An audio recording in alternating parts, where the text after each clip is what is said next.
Всем привет! Сегодня 20 апреля.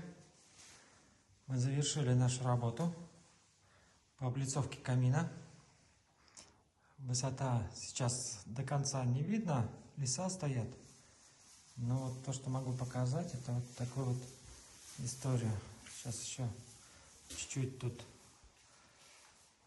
домоет, и будет все вообще готово.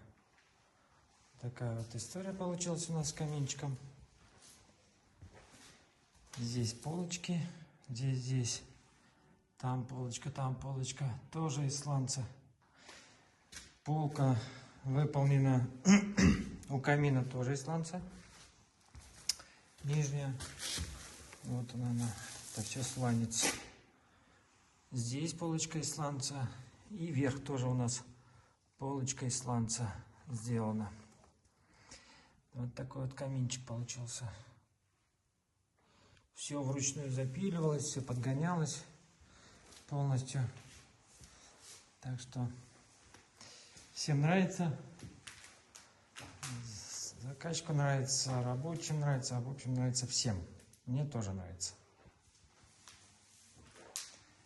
Все, приступаем к следующей работе.